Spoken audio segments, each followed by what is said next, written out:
Mereka membawa Yesus pergi.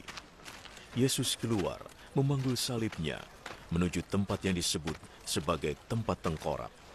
Dalam bahasa Yunani disebut Golgota.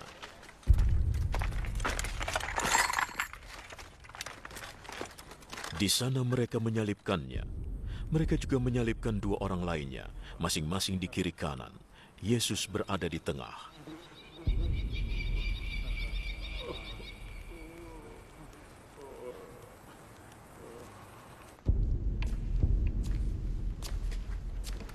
Pilatus menyuruh orang memasang tulisan di salib. Yesus dari Nazaret, Raja orang Yahudi. Itulah yang ditulisnya.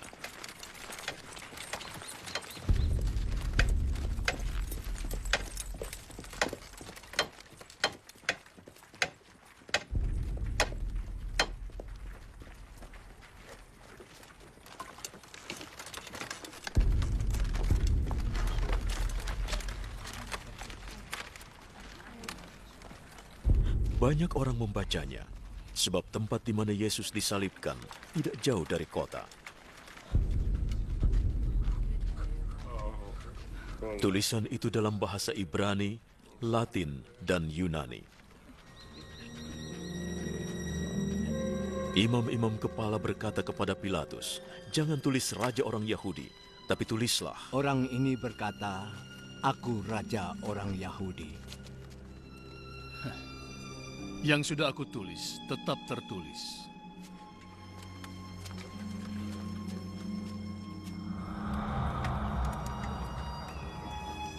Setelah para prajurit menyalibkan Yesus, mereka mengambil pakaiannya dan membaginya menjadi 4.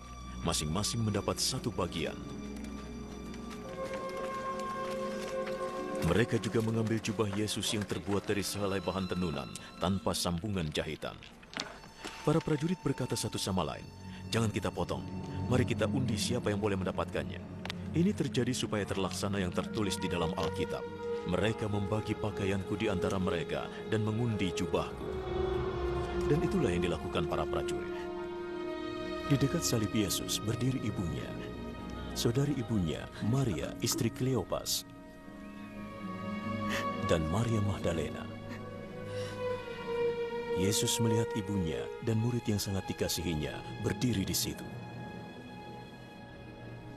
Dia putra ibu.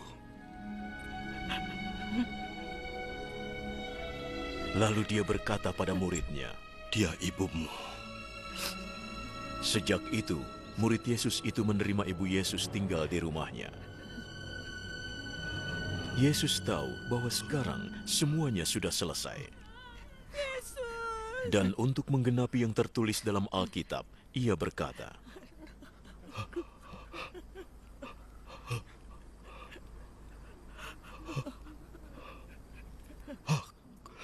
Aku haus.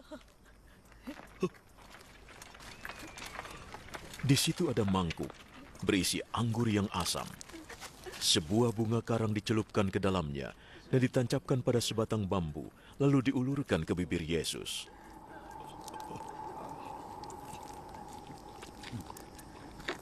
Yesus minum anggur itu.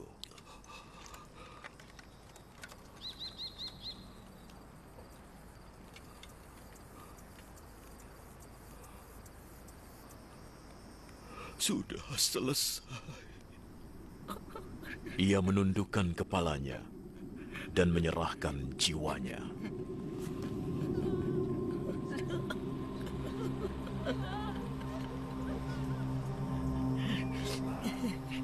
Para penguasa Yahudi meminta izin kepada Pilatus untuk mematahkan kaki orang-orang yang disalibkan itu dan menurunkan jenazah mereka dari kayu salib. Mereka memintanya karena saat itu hari Jumat. Mereka tidak ingin jenazah-jenazah itu tergantung di kayu salib pada hari Sabat. Apalagi Sabat kali ini adalah perayaan khusus.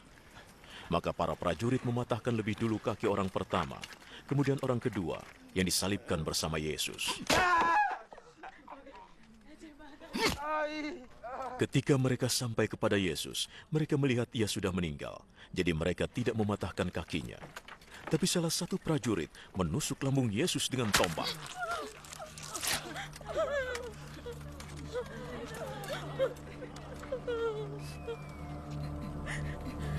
Dan segera darah dan air keluar.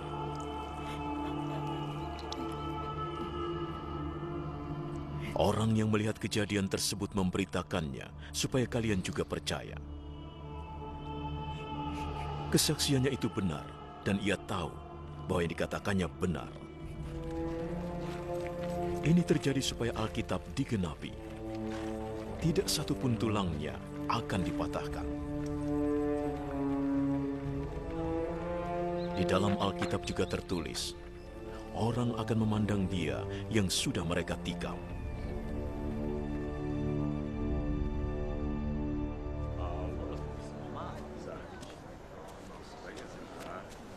Setelah itu, Yusuf yang berasal dari kota Arimatea minta izin pada Pilatus untuk mengambil jenazah Yesus. Yusuf adalah pengikut Yesus, tapi secara diam-diam karena dia takut pada para penguasa Yahudi.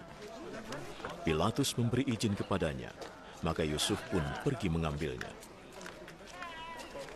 Nikodemus yang dulu pernah menemui Yesus pada malam hari, pergi bersama Yusuf. Saat itu dia membawa sekitar 30 kg campuran dari ramuan mur dan gahar.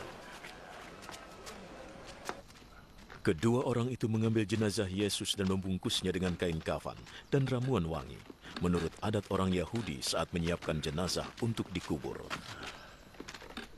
Di tempat Yesus disalibkan, ada sebuah taman, dan di dalamnya ada makam yang masih baru yang belum pernah dipakai untuk mengubur. Karena hari Sabat sudah dekat, dan karena makam itu tidak jauh, mereka meletakkan jenazah Yesus di sana.